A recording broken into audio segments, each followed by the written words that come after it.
पहले कहे थे 10 लाख देंगे, फिर जब नीतीश कुमार जी का सरकार बनाया कहे 20 लाख देंगे, अब कह रहे 1 करोड़ देंगे। यादव नबी पास है, आप प्रोफेसर हैं, आप कहिए 11-12 करोड़ की आबादी के राज्य में 1 करोड़ सरकारी नौकरी हो सकती है क्या?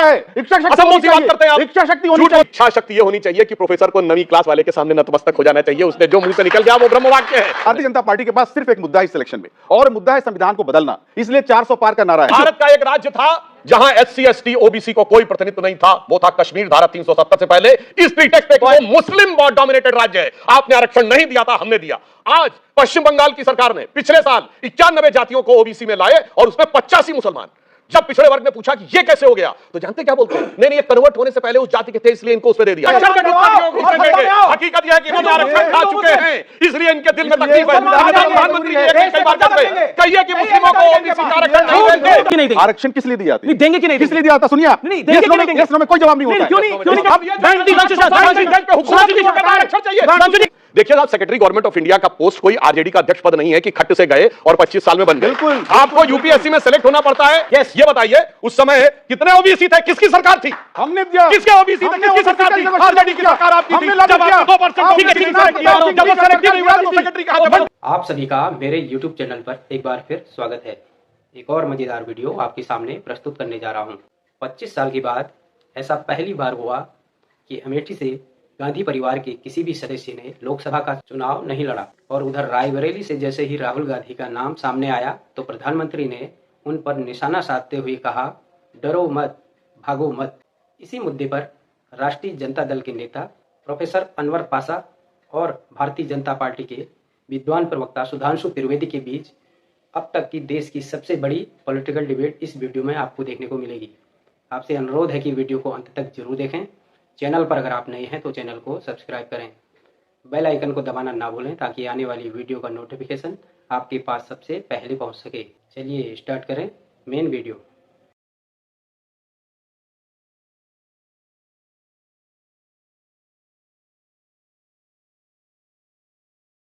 पहले कहे थे 10 लाख देंगे, फिर जब नीतीश कुमार जी का सरकार बनाया कहे 20 लाख देंगे, अब कह रहे हैं 1 करोड़ देंगे। एक्चुअली में जानते क्या है, वो ये इनके मन का भाव ये नहीं है। इनके मन के भाव में एक शब्द छुप गया है। 10 लाख देंगे नहीं, 10 लाख में देंगे। फिर रेट बढ़ गया, 20 लाख में देंगे। फिर रेट हो गया 1 करोड़ में देंगे। जमीन अरमीन सब गिरवी करवा लेंगे। अब मैं इनको जवाब देना चाहता हूं। तेजस्वी यादव नबी पास है, आप प्रोफेसर हैं, आप कहिए अभी मजा आएगा ना भिड़ो। 11-12 करोड़ की आबादी के राज्य में 1 करोड़ सरकारी नौकरी हो सकती है क्या? असंभव सी बात करते हैं आप। इच्छा शक्ति होनी चाहिए। इच्छा शक्ति कहां से कितनी नौकरी हो जाएगी? आबादी को रोजगार दिया जा सकता है। इच्छा शक्ति होनी चाहिए। इच्छा शक्ति होनी चाहिए। एक सेकंड। इच्छा शक्ति ये होनी चाहिए कि प्रोफेसर को नवी क्लास वाले के सामने नतमस्तक हो जाना चाहिए। उसने जो मुंह से निकल गया वो ब्रह्म वाक्य है। भारतीय जनता पार्टी के पास सिर्फ एक मुद्दा है इस इलेक्शन में, और मुद्दा है संविधान को बदलना। इसलिए 400 पार का नारा है। सिर्फ 400 पार का नारा ही संविधान को बदलवा सकता है। इसलिए वो संविधान को बदलने की ओर, आरक्षण को खत्म करने की ओर इस देश को ले जाना चाहती है भारतीय जनता पार्टी। तेरा बाप यहाँ छोड़कर गया था कि तेरी माँ? ये आरक्षण खत्म करने का आरोप लगा रहे हैं। आरक्षण खत्म कर चुके हैं। जामिया मिलिया इस्लामिया में SC ST OBC का सारा आरक्षण समाप्त कर दिया गया और पूरा एक मुश्त मुसलमानों को दे दिया गया।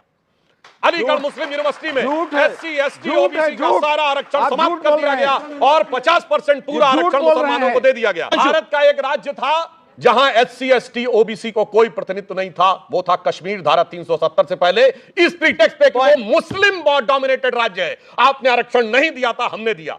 आज पश्चिम बंगाल की सरकार ने पिछले साल 91 जातियों को OBC में लाए और उसमें 85 मुसलमान।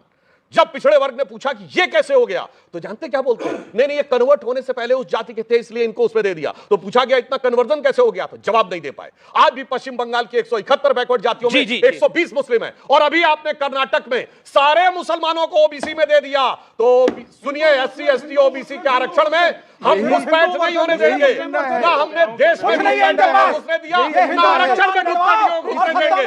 हकीकत यह है कि इन्होंने आरक्षण खा चुके हैं, इसलिए इनके दिल में तकलीफ है। प्रधानमंत्री कई बार कहते हैं, कहिए कि मुस्लिमों को OBC का आरक्षण नहीं देंगे और इनकी हैसियत नहीं है। कैसे कैसे लोग रहते हैं यार यहाँ पर। साला तुमको पागल कुत्ते का गाड़ी उठा के ले जाएगा, बता रहे हैं हम। मैं एक सेकंड आपसे भी सवाल पूछ रहा हूं, आपसे भी। क्या आप मुसलमानों को OBC में आरक्षण देंगे, हाँ या ना? अगर इंडिया अलायंस की सरकार बनेगी, हाँ या ना? ऐसा है जी, आरक्षण के अपने रूल्स हैं।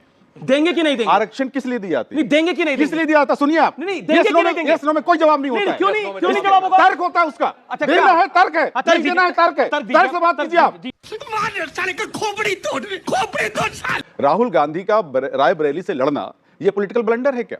हर पार्टी की अपनी स्ट्रेटजी होती है, अपनी रणनीति होती है, और राहुल गांधी ने, कांग्रेस ने ये अधिकार है कांग्रेस को कि वो तय करे कि कौन सा कैंडिडेट कहां से लड़ेगा, और ये रणनीति का हिस्सा है। राहुल गांधी ने और कांग्रेस ने दोनों हाथों में लड्डू रखा है, एक तरफ साउथ को साध रहे हैं, दक्षिण को, और दूसरी तरफ नॉर्थ को साध रहे हैं। क्या आज यही मुद्दा है भारतीय जनता पार्टी के पास कि राहुल जी कहां से लड़ेंगे और कहां से नहीं लड़ेंगे?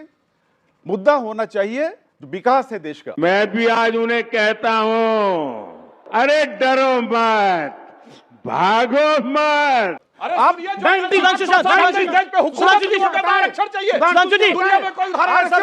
बीजेपी ये बताए कि जो 90 सेक्रेटरीज हैं सेंट्रल गवर्नमेंट में, सिर्फ 3 ओबीसी के क्यों हैं, बाकी सारे क्यों हैं? बाकी सारे क्यों ब्राह्मण राजपूत भूमियार? देखिए ये राहुल गांधी का वाक्य है। 90 में से सिर्फ 3 ओबीसी के 3 हैं। आपको दर्द नहीं होता? हमें दर्द होता है। चुप है। देखिए साहब, सेक्रेटरी गवर्नमेंट ऑफ इंडिया का पोस्ट कोई आरजेडी का अध्यक्ष पद नहीं है कि खट्ट से गए और 25 साल में बन गए। बिल्कुल, आपको यूपीएससी में सेलेक्ट होना पड़ता है, टाइम बाउंड प्रमोशन होता है, फिर आप सेक्रेटरी में इंपैनल्ड होते हैं, तब सेक्रेटरी बनते हैं। आज जो भारत सरकार में सेक्रेटरी हैं वो 1992 बैच या उससे पहले के हैं, यानी 92, 91, 90 या 89, 88 बैच के लोग सेक्रेटरी हैं। ये बताइए उस समय कितने ओबीसी थे? किसकी सरकार थी? हमने दिया। किसके ओबीसी थे? किसकी सरकार थी? आरजेडी की सरकार आपकी थी। जब आपने 2% तो कैसी लगी आज की ये वीडियो कमेंट करके जरूर बताएं। मिलते हैं अगले वीडियो में, तब तक जय श्री राम।